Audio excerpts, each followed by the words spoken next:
Welcome to Visions Unlimited. I'm so glad that you joined us. We have a wonderful show.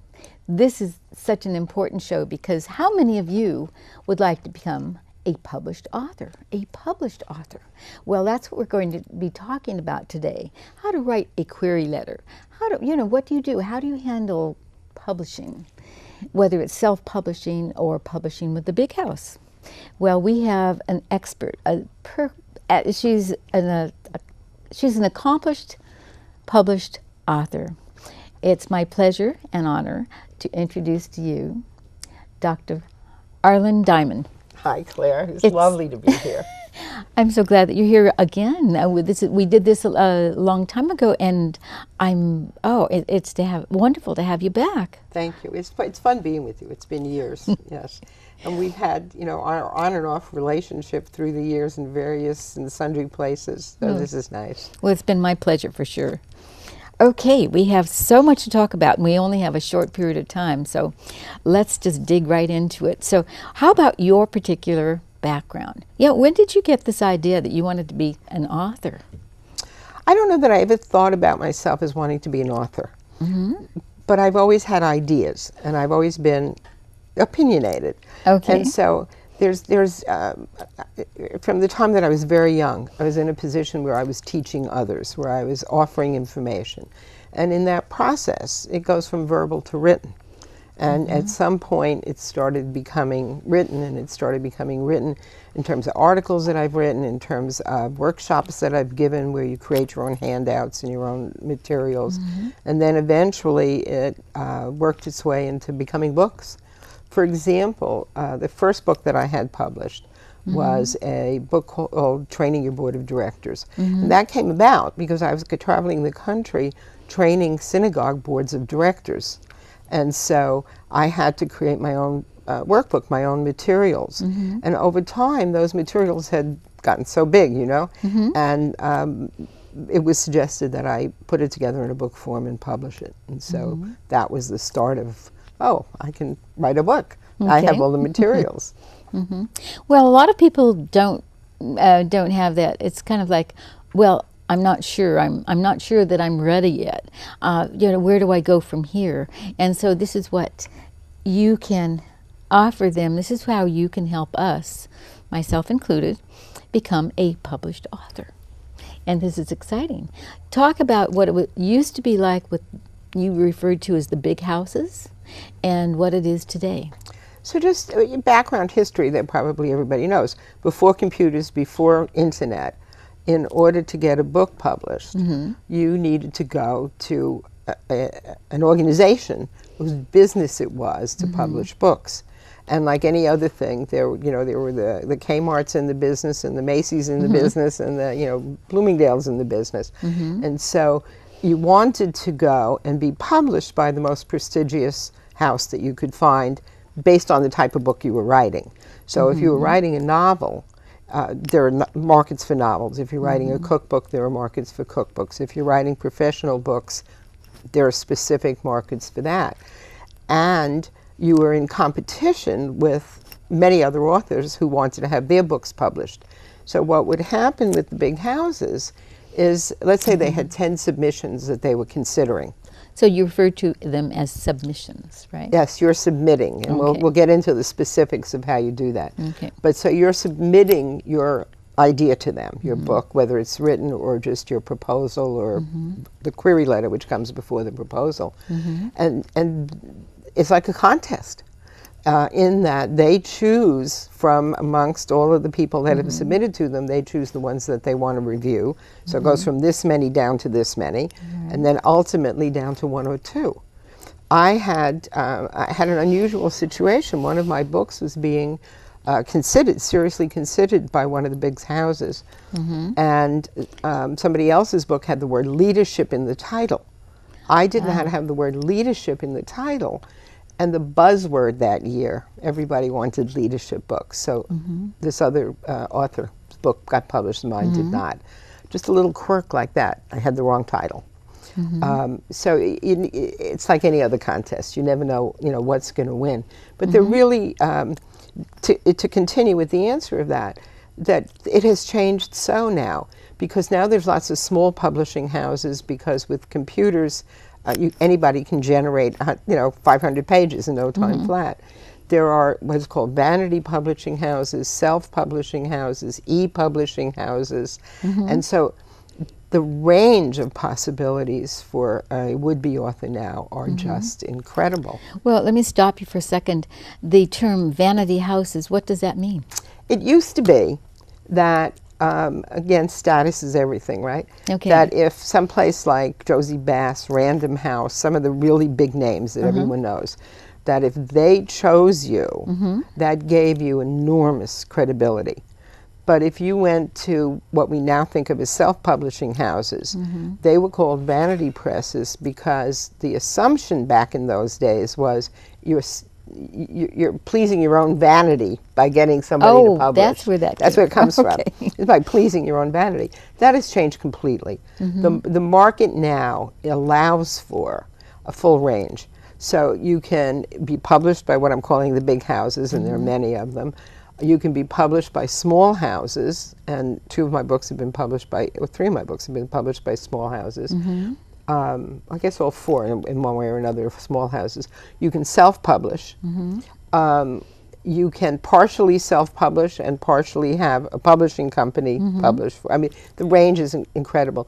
And now with the internet, you can online publish and not even ever have a hard copy. Well, let's not jump ahead too far.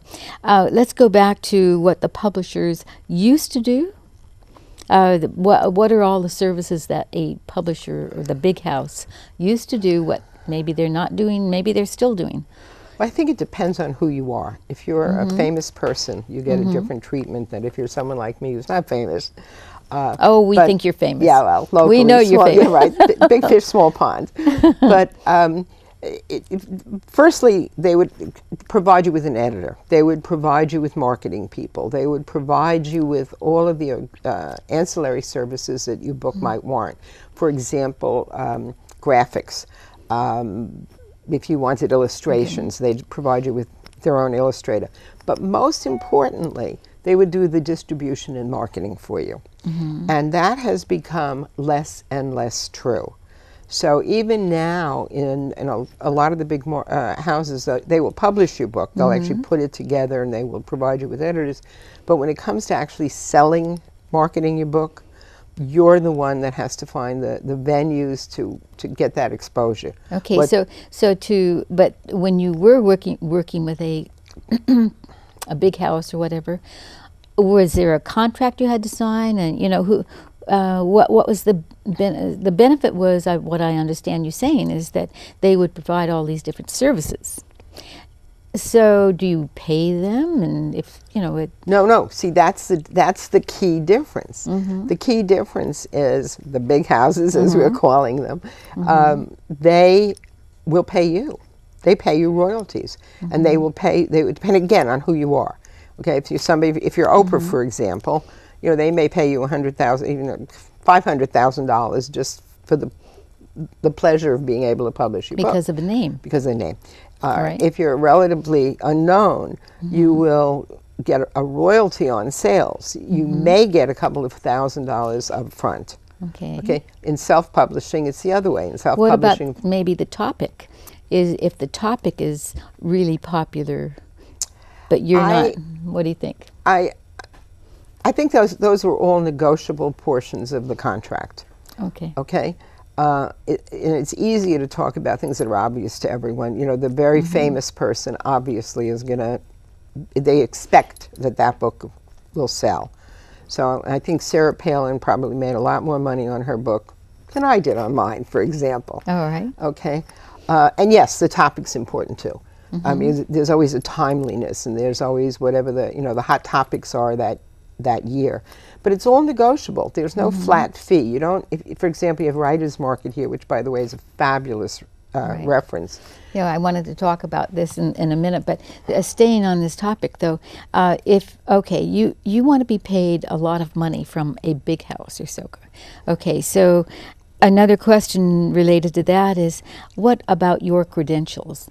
Are there, specific credentials that you need? I think that depends on what you're writing. Okay.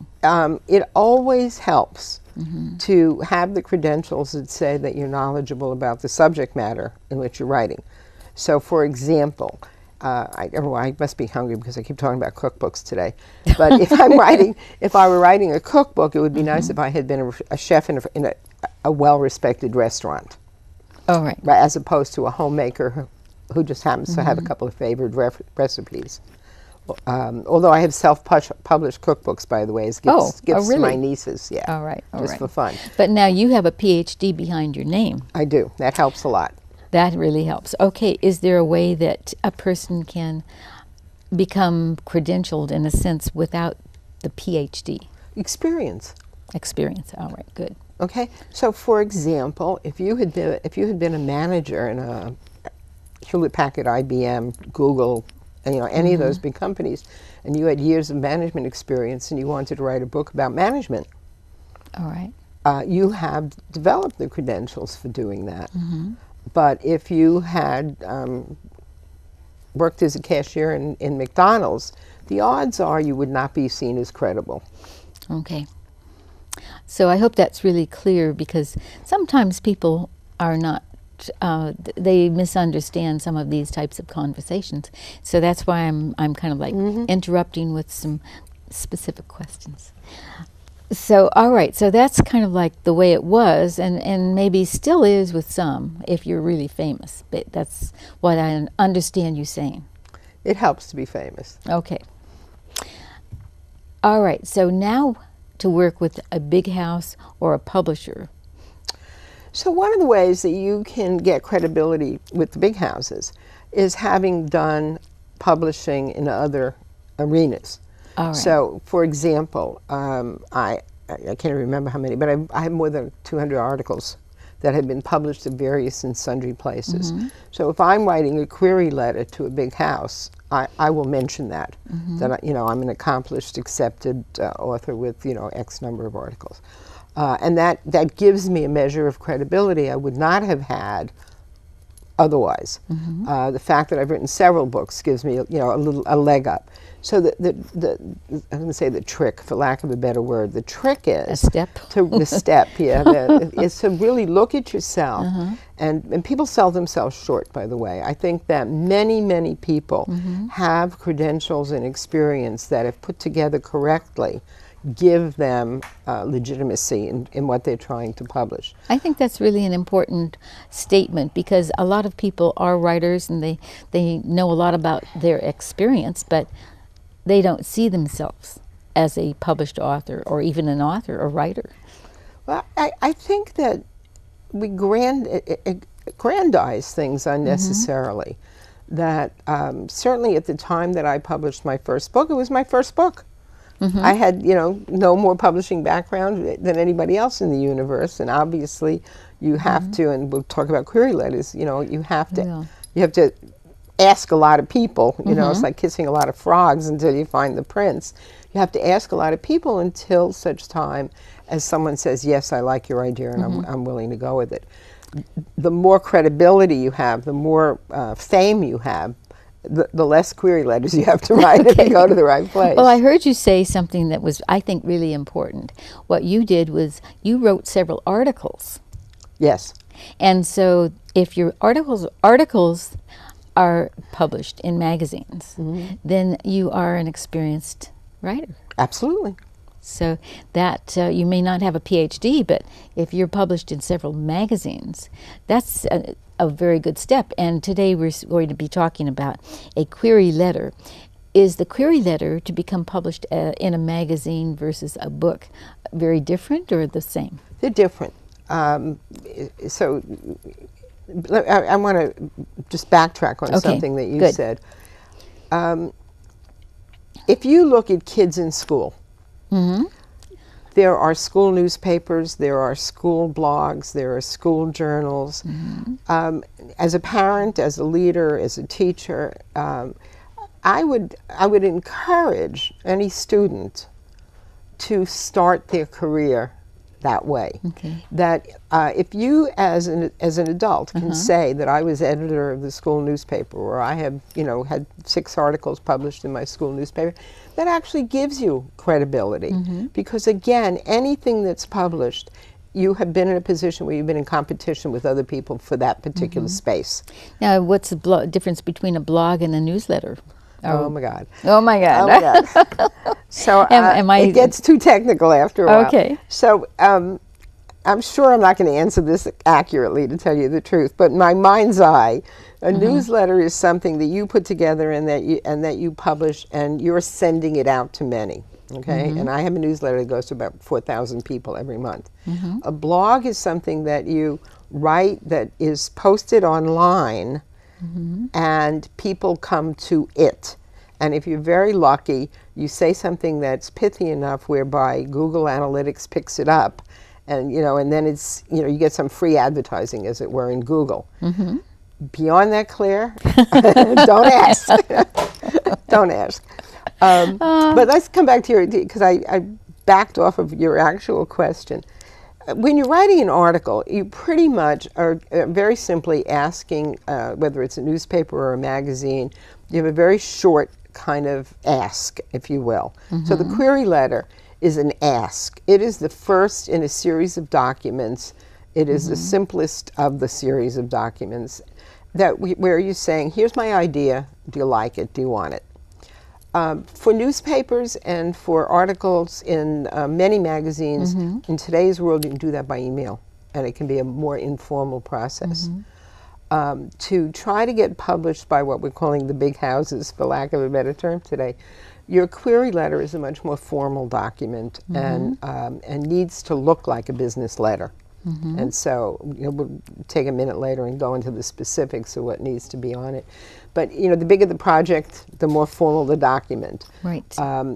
Writing for your local newspaper, it's probably a good idea to get to know the specific editor in the section in which you want to write. Okay, so if you're writing something that's political, you want to know the political editor. If you're writing something, again, I'm into cookbooks again. If you're writing, a recipe, you want to go into the, the food editor and things like that.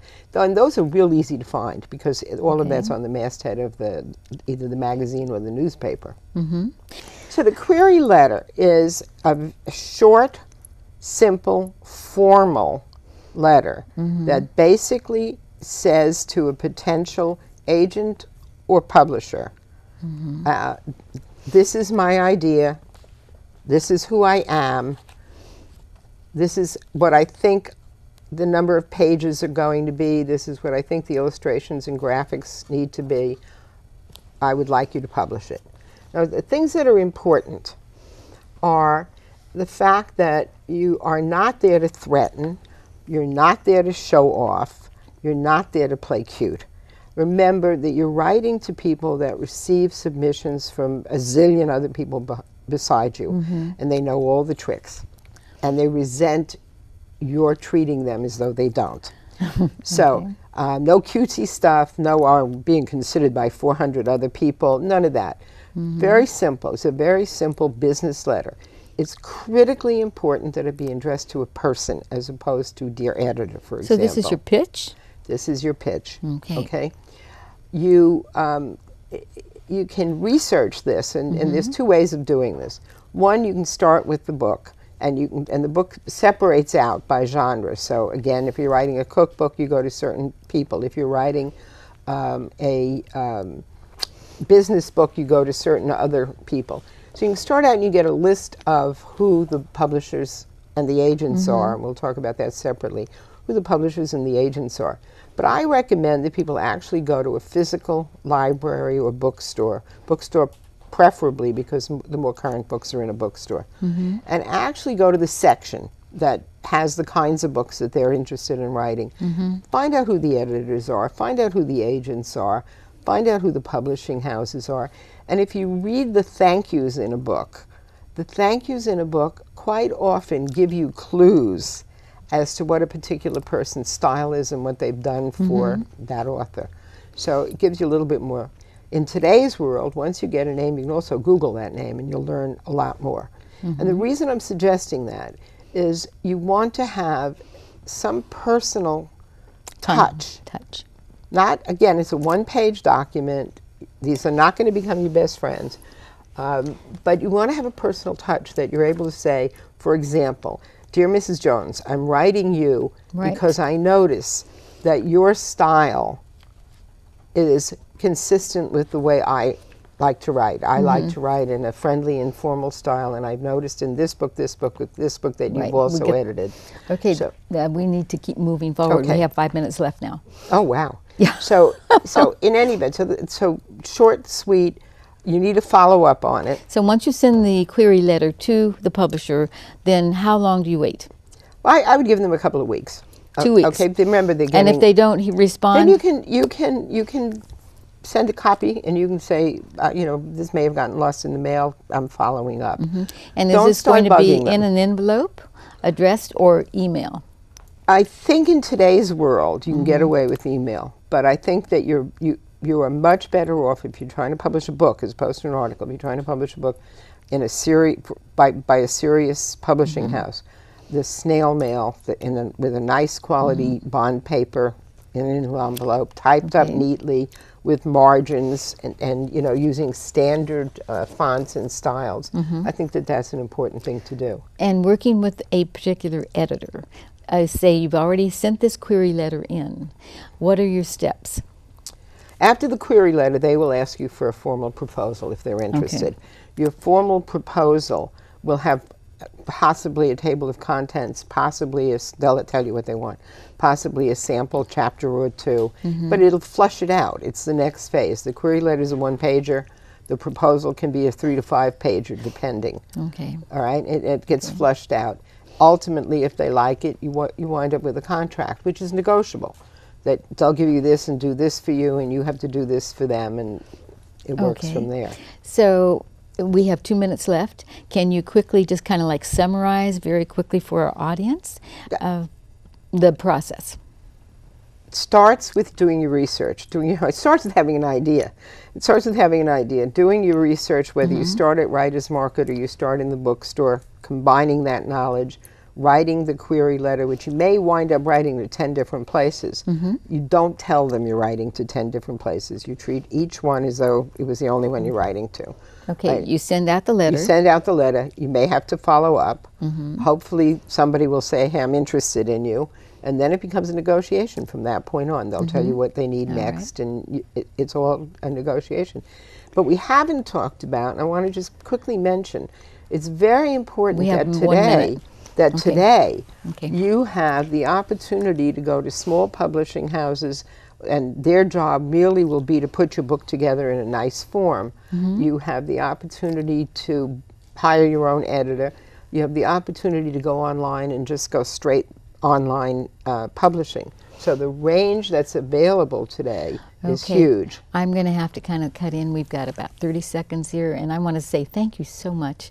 I know there's so much more to talk about, but you've given us a wealth of information.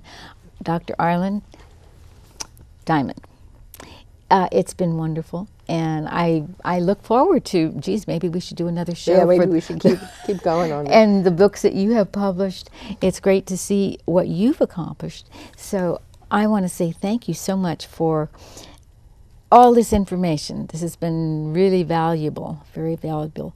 And so the next show that we're going to do, what do you think the title might be? What I was just thinking is I really hope your audience got something that they can grab onto, and there's some glue. I'm sure they did. Maybe the next show ought to be the differences in publishing houses. That would be a great topic. Thank you to the crew. They did a great job. Again, thank you. Thank you, Claire. It's been fun. Okay.